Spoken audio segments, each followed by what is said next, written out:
What's up, everybody? I'm Yogi Chris, aka Pimpin' Yogi, founder of Ninth Limb Yoga and director of operations here at Base One Stoic Temple, San Jose.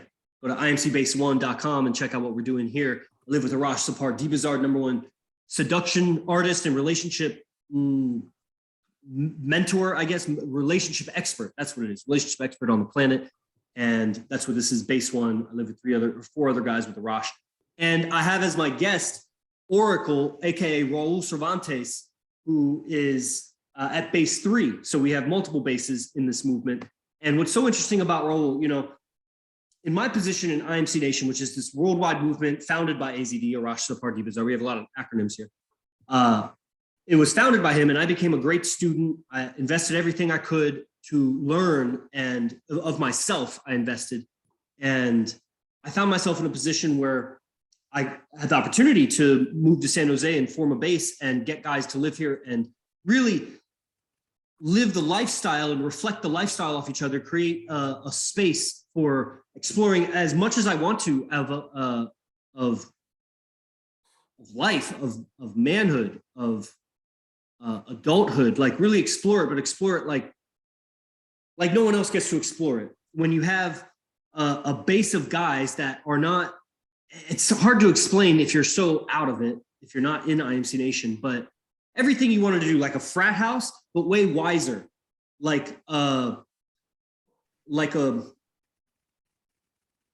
mean, that's a pretty good analogy, actually. It's like really, if it was like a frat house of philosophers who were also pickup artists.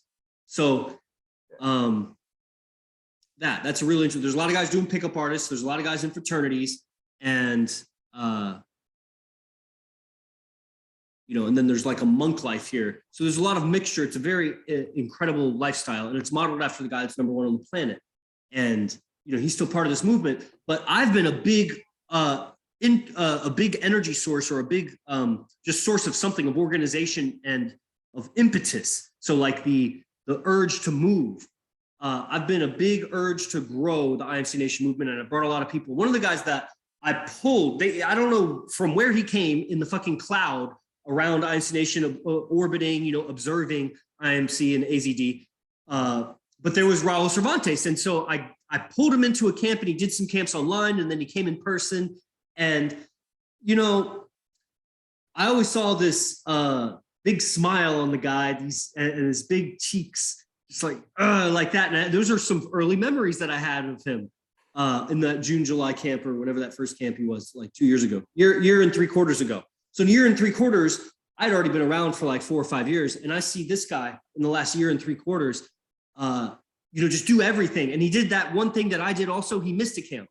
I missed one camp once. And I think Raul felt something that I felt, where it's like, I missed a whole chapter of this evolution. It's like trying to read a 30 chapter novel, and you missed one. You skipped one. Like the whole story is, I don't know. I mean, it'll still be a good story, but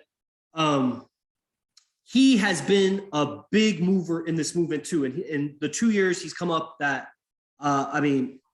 with his organization and his wisdom, he's a little bit older than me, and just, he had business success in life, that he's transforming his lifestyle in a marriage with a daughter, but also coming into this information of communication and the mating code and remaking his life. And we had him on the show a few times, and we've caught up on this subject about like remaking your life, like around your age. And a lot of guys, just the other day, somebody around your age, Raul, was messaging me like, am I too old? Like, I know AZD's like this. He hasn't started, but is it too late to start? I don't think so. I told him it's never too late. Even if you're 70, 80, like fucking get going. You believe in reincarnation is what I said to him. So Oracle, as we call him, is here. And he had an incredible event. I did also the last event that we had with AZD here in February. There was a lot of transformation. He ended up staying residency, living here at the base for like 5 or 6 days. And so there was a lot of transformation in that. And then he went back, and, I just want to catch up with the guy. And you should hear Raul's take on things, because next to me, he's the guy. Like, as I see it, there's different guys that have different expertises and different, like, don't go to Raul for beasting, for his beasting routine. He'll be able to teach you a lot. If you're outside of IMC Nation, he'll be able to fucking enlighten you the fuck up. But if you're like looking for a beast coach, you don't go to Raul for the beast coach. But overall, Raul is going to be the guy that I don't want to say could take my place, but he's valuable. He's like hella valuable, man, for his influence of people and, and his commitment to the movement. So without further ado, Oracle, what's going on with you, man? What's it been like since you went back to base 3 after you did residency here? That's a loaded question, man. This whole introduction has been so loaded. I think you've managed to put a bunch of what I've been through in a very concise and accurate way for everyone. So thank you. The biggest takeaway was really having the opportunity to hang out with you guys, understanding from a different perspective what the base is all about. And my biggest takeaway was that, and getting to really know specifically you, because I do see how important you are in the whole movement and how you put everything together for IMC Nation, for AZD, and how you organize and how you plan and your goals. And I really admire everything about what you do. And to summarize it, I'm just trying to mimic what you're doing, because I can't be in San Jose 24/7 like you can. So I try to mimic what you do out here in the Southern California area.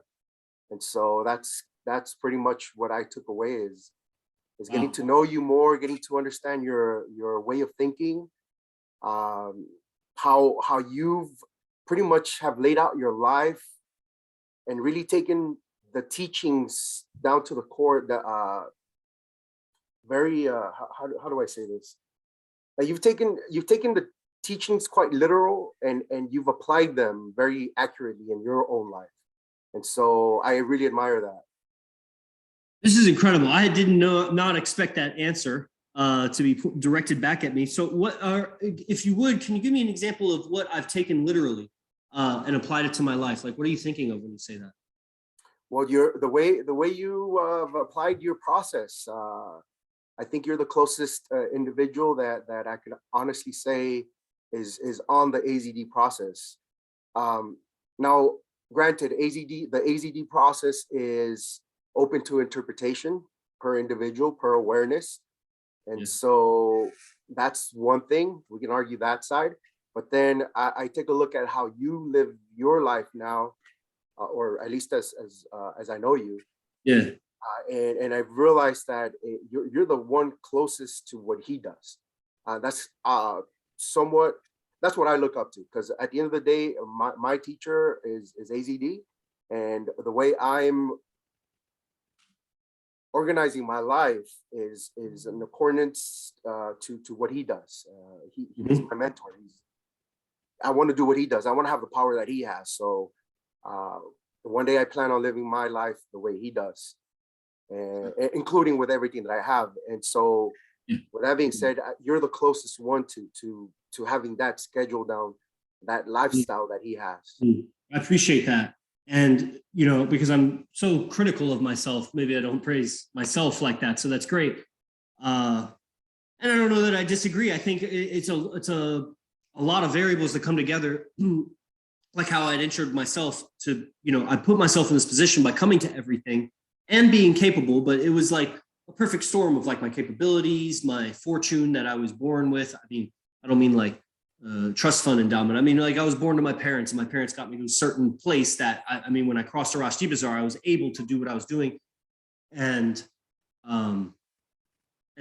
just and then of course my alignment with the truth. I was just or alignment with the teachings. Let's say I was just thinking this morning how I think AZD, because there's been guys he's let come really close, that he's shown favor to, that he seems to have this measure of people's almost like their good nature, or he's making a measure of their demeanor or their attitude more so than their love of the IMC Nation movement. Because I've noticed when I was thinking this morning or reflecting, I was like, I'm not that. I'm not like that. I take it real personal when somebody isn't loyal to the IMC Nation movement. Fuck their character. But there are guys that lived with us, the bearded guy with the long hair and whatever. I had him on the show once.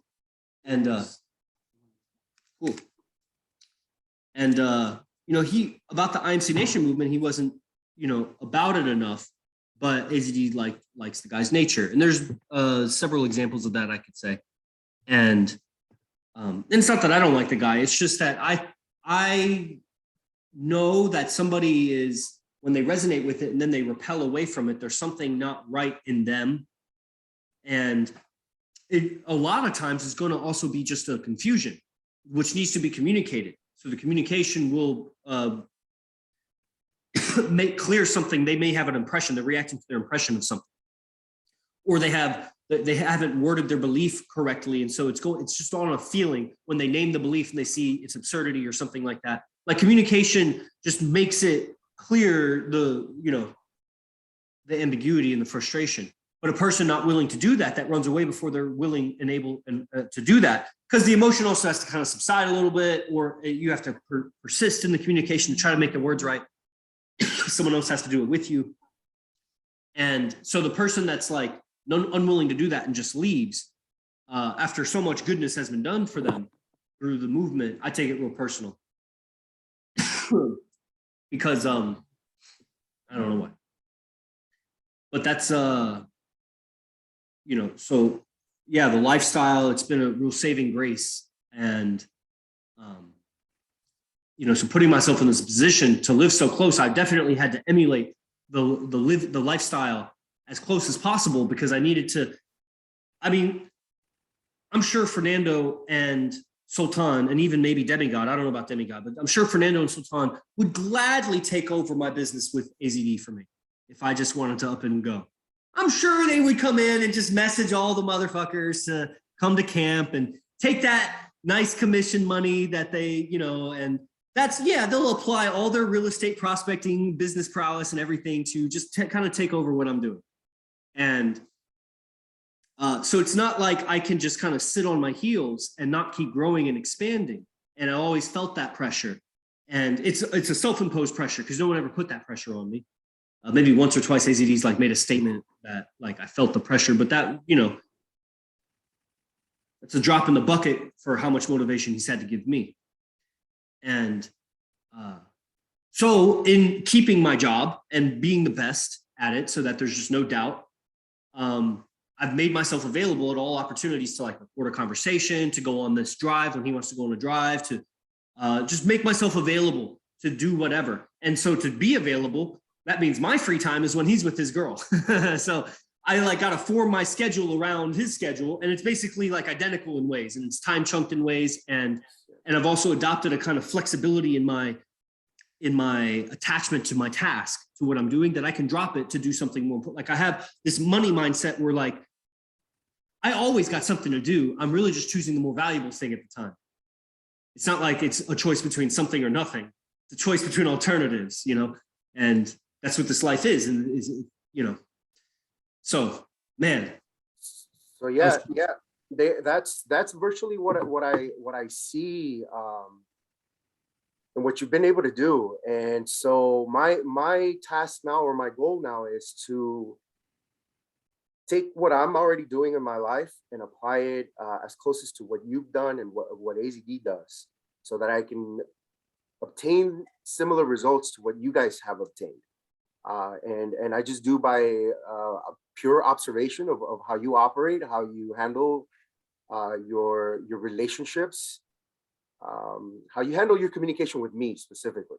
And so I always take a golden nugget from how you communicate with me, and I apply it in other areas of my communication lines. And so that's super key to me, because now I'm able to do what I can do here at Base 3. And not to give myself all the credit here, but there's so many variables that have to come into place in order for things to happen, right? As you already know that. But it's definitely key for me to understand how you operate and how you've taken what you've learned and applied it. And I've seen your evolution since I met you, and how you communicate differently, and how it takes a certain level of awareness and intelligence to really keep up with what you're saying. I try to speak more. I mean, thank you. I try to speak more for everybody. and or my audience. And there was I was going to say something about what you were just saying. Yeah, the communication is like the direct transference of the techniques and the skill, because we could talk about like communication techniques or just communicate with someone and notice like what's moving you, what's repelling you, what's turning you off, turning you on, like just what you like and dislike or whatever. And then of course, when we have a whole library of communication techniques and then you can like see them, it's like, I don't know, it's like I'm playing chess with Will all the time and I'm getting better at chess because he's so good. He's whooping my ass like every fucking game. But not really whooping my ass. I'm going to the end. I'm going to the, he's, I'm getting better because as you go further, I just keep seeing all these like strategies. And communication is so similar. It's so much more infinitely complex. Like chess is just, I was just thinking there's only like 6 pieces in chess. There's a pawn, rook, knight, bishop, queen, king. Only 6 pieces. So it's 6 kinds of pieces against 6 other kinds of pieces. Communication is like all these words against all these other words, like all these tonalities against all these other tonalities. It's like a big chess match. So you take it back to base 3 and you get these, you tune up on your communications. It takes a lot of organization to put the base together and to get people on the same page. There's a lot of like, people have emotional buttons on things that you don't know, you're not aware of. And we already know that about women, but we take a certain stance against women. It's weird when a guy feels something about something. But I tell you what, everybody in this house, every individual in this house has had an unreasonable emotional reaction to something that another man in this house has probably let go. He hasn't tried to invalidate the other person. He's just been like a receiver for that. And the other person eventually becomes aware of their complaint or of their thing because they see the other person's like reaction. It might take 2 days, but they wake up to it eventually. And it's a real interesting dynamic that I've learned from AZD because it would be real easy to just kind of jump in and correct and like say like that, but then it starts this whole thing. You become involved in their energy. Right. And quite honestly, it's real easy for us now. I mean, you guys have laid out the foundation of how to handle all that. You guys have like the perfect systems or rules or ideas in place that just help us organize ourselves. Like I really just mimic everything that you're doing over there, and how you guys communicate, how you guys have each individual, each guardian has a role basically. So that's pretty much simplified our way of living here at base 3. And we just, I always say we just copy everything that base 1 does, and we add our own flavor to it. We add our own culture to it too, because we have a different culture here too, from where we come from. Yeah. And it's just simplified everything. There's nothing that I don't use that I refer back to what you're doing. For sure, that's great because man, that's super cool. That's really rewarding for me to hear also, and enriching for me to hear. I'm sure for Fernando too. He's in the background here listening. Because it's really, I see it as bringing organization to the chaos, the chaos of not knowing how to be around these other alpha guys, especially when girls get involved. And, the organization, it just brings these understandings. So we move fluidly. We don't dissipate energy in too much chaos. Like we brought order to it so that then we become a stronger unit, because we'd be a weaker unit if there was too much misunderstanding. Yes. And it's like you mentioned earlier, it's tough to deal with men that are alpha and that also have emotional triggers. And so trying to out alpha someone else is not going to work unless you have the communication skills to get to know and understand where they're coming from. And that's one of the biggest lessons that I took from our conversations during my residency with you, is the ability now that I have to listen, really understand what the individual is saying, and then come to terms or an agreement, or at least an understanding, so that we can move the relationship forward. Because it doesn't need to be where I need to impose my rules on you, XYZ. And so that's super key in developing this organization for sure.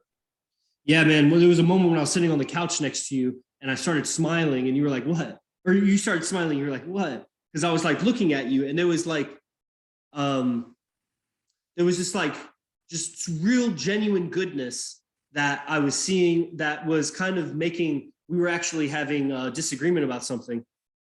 It was actually making the disagreement less important. But anyway, I want to move on to the private moment, and you may not remember the camp itself very much. I mean, the residency may have been more impactful, but there was the speech, there was the private moment. These are key features of the event, and you're at an investor status. So this is what you get with the extra investment that you do at an investor status is private coaching through a private moment exercise, which is, I mean, we could talk about it. We've talked about it before. It's an incredible tool that AZD got from his acting teacher, who's a life mentor of his. And then also the speech at the private party, which is real good practice in itself also. And there's some coaching with it also. But what I've noticed is it's almost more, it's almost a test. It is, I mean, so is the private moment, but it's like a check-in. It's like we're checking what your practice from the last month has been. And it becomes obvious in the private moment too, I guess. So both of these are kind of like, these are demonstrations of what you've done in the last month. And so, I mean, a lot of people commented on your speech. A lot of people commented on your private moment. So obviously like changes had happened. Is there anything that stands out for you about those experiences? Well, I just believe what exactly what you said is we as individuals are engaged in this process of bettering oneself. We take the teachings that from one beast camp, we apply them during the month, and then as an investor, now I have the opportunity to apply what I've learned and really have get a chance to demonstrate how much growth I've had over the month. And everyone's measuring month to month the growth, and it's on a public stage. And yeah, and that's exactly what the Beast Camp is for me. Is a private moment is an opportunity for me to display my private moment, which is my daily practice, and then the speech is just, I believe it just comes naturally when you're so engaged in your process. Your speech is going to improve by default because your communication improves, period. Yeah, well, I must have been out of my process because like 2 or 3 of my speeches sucked. The first one was okay, and then they got real bad, and then my last one was pretty good actually. And so I must have been tapped out or something. But the last one I was tapped in. I tapped in pretty good, and you were tapped in. And the private moment is, you know, as you're talking, the speech is so powerful because of the group. It's a group of 10 guys and 10 girls, plus your teacher, plus the videographer, plus like a couple other guys. And, you know, and even the venue owner might be standing right there. So it's like 25 people that you're keeping their attention for some amount of time. They're all cool. They're all dressed up. They all have something else distracting them. They'd probably rather, you know, the person right next to them, they're on a speed dating thing or whatever. It's just a really interesting dynamic, a kind of practice that's, you're not going to get it really. And private moment also, when are you going to get your buddies, your closest pals, to sit around and watch you for 15 or 20 minutes while you do this private moment exercise? And nobody's talking, they're just observing. And there's a lot. You know what else about that? And now that you say that is, even if you can get a bunch of like buddies that can watch you do a private moment, it still doesn't compare, because I'm going on stage and I'm looking for the judgment or from the feedback from the people that I admire. So I'm looking for feedback from AZD and from you and from my closest brothers at IMC Nation. That's the type of feedback I'm looking for, because from anyone else, I really don't care and I don't give a shit about them. Yeah, for sure. And because we're on this process, and you know, we're there to learn and grow. So the feedback's going to be so valuable. It's just going to be a very difficult thing for anybody to get. And so the evolution, yeah, it's really nice to see the growth happening and feel the growth happening. I know that TL, you had your hand raised a little while ago and I didn't let you unmute. What's up, bro? Yeah, TL from Roswell, New Mexico. IMC Beaded Monk. appreciate that. It was already answered, but might as well do it again. It was for Raul. I wanted to, like, if you could share a golden nugget of wisdom with us, what was the main shift in base 3 from, like, what were you doing beforehand to what you're doing now? Like, what's the shift? So the biggest shift was definitely the residency at base 1. And Right. and really just kind of observing exactly how things are being ran from a sub communication, because I believe they're so in sync now. Everyone at base 1 is so in sync, and they operate and they understand each other without really having to say what the quote unquote rules are. So just being able to observe that and then apply that at base 3 has been monumental. Like we've completely changed things around here for sure. I see. So is it fair to say it's like more organized, at least like from the communication aspect? 100%, way more organized, and everything that we're doing, and just mimicking everything that base 1 does. Nice.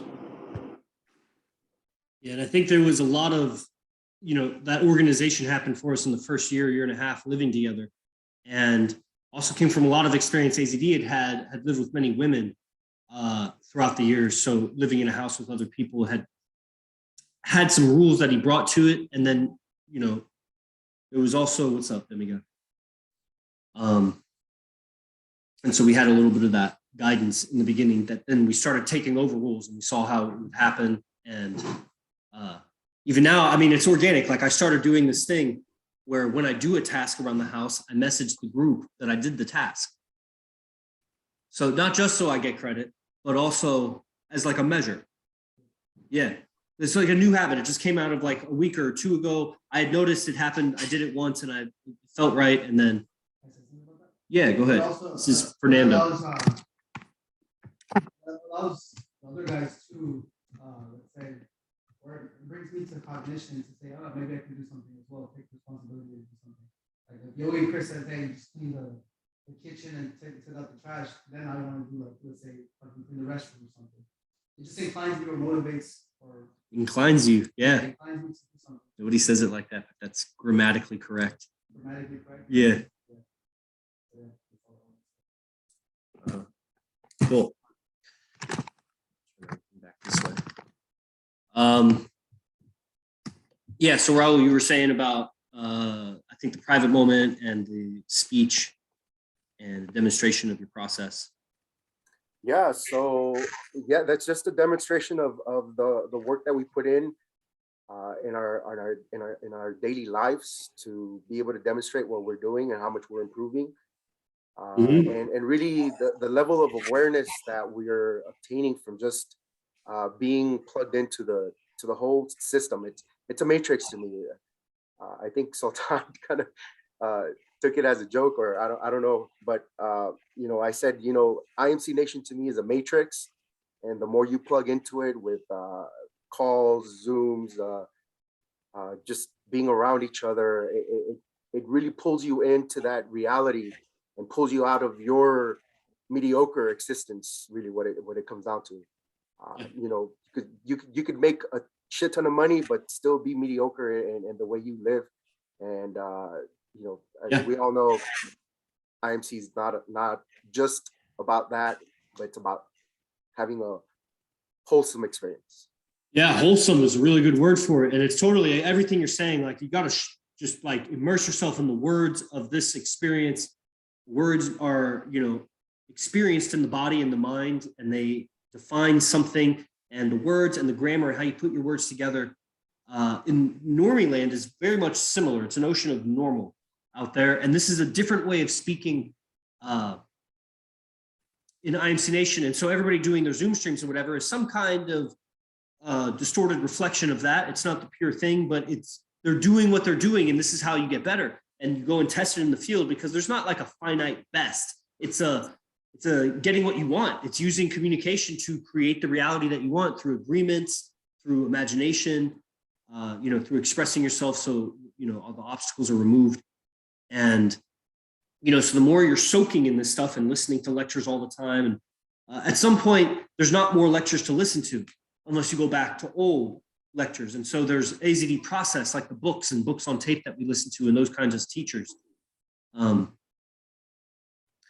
you plug into this, and there was something else you said, but that, success, about business success. And, really, we see that a lot with the realtors.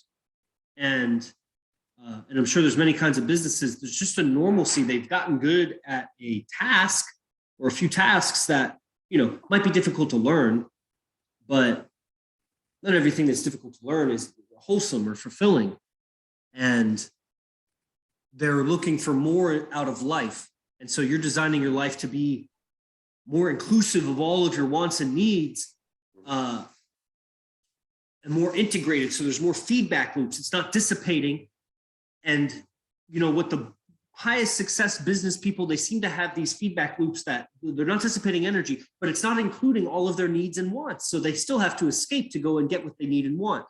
And, they'll find out that it's, in the subject of love and romance, and so important, you need the cooperation of the other person, convince them. You can't just buy them, really, unless a lot of them go that way. But, there's a skill, there's a whole skill that they've missed out on by perfecting all these things, and still so normy. But you're changing your life, man. Dude, Yeah. You're a baby at this, just like me. I tell people I'm 35, but I've been doing this since like 29, so I'm 6 years old.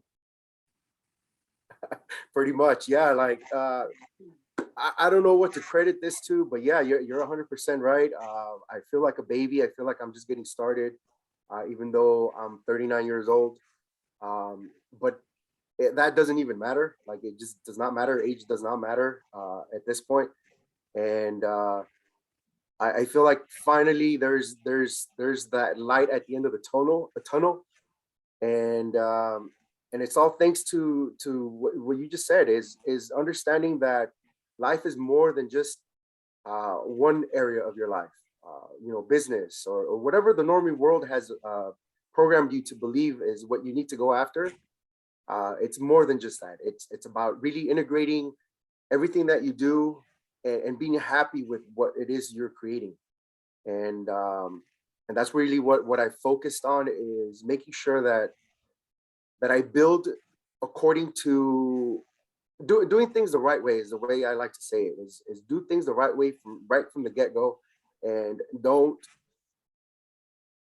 get lost in something that the world tells you is for you, but in reality is not going to bring you that sense of being fulfilled. And so what else can I say about that? I've been very blessed to have a better understanding of this. For a very long time, even though, quote unquote, we, and I say by we meaning my brother and myself, have been successful in business, I've never been happy with it, because of that unhappiness, I've never been able to grow it to my full potential. Yeah. So even though we're successful, quote unquote, I know I could have done a whole lot better. But now that I have this integrated mindset of applying everything to in my life, then now I can go ahead and take my business to a whole nother level. And now I'm doing business with my IMC brothers, which is even more fulfilling than making money. Making money is a measurement, but the way we make money is definitely what's more fulfilling for me. Yeah, it's really cool when I look at the outlook, and as I'm looking at getting some of my logos printed on hats or sweatshirts by Rick Lamore, and I'm like, that's so cool. Like, we have our screen printer or Stitcher or whatever he is, like in IMC Nation, like we got something for everybody, and it's like our own civilization, our own culture that can have most things met. I mean, in the end, no, we're not that big yet. Like, we need truckers, we need fucking farmers, we need like people that can go mine the coal. Like we need a lot of people that can to make society run. But I mean, we have a lot of cool things, and just through one degree of separation, everybody knows somebody. So there's actually a bigger network. If we needed access to something, a city, place to stay, some protection, or some of the core needs of life, really. And it was something that you had said that was so inspiring. And I know Arslan had his hand raised. Maybe Arslan, I'll just have you, if you want, go ahead, talk slowly, my brother.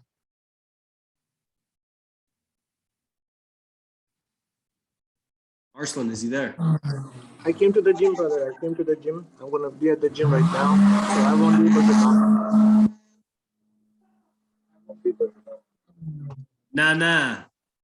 All right. Thank you, Arslan. I MC Arslan.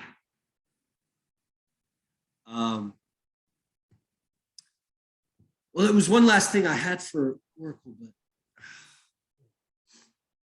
loose ends.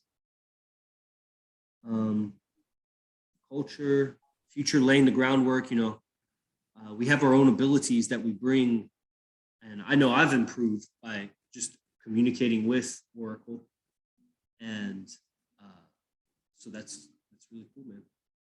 Yeah. All right. I guess that's the end of the show. Anything else? Anybody could raise their hand. They already know how to do that, so I don't see any hands up. Good audience. Arslan raises his hand again. Go ahead, Arslan. Yeah, let me just get out of the gym, brother. I'll be right here. We're gonna speak. We're gonna talk right now. Okay, we'll speak after, Arslan. This is recorded, Arslan, so everybody on Apple and Spotify is also listening.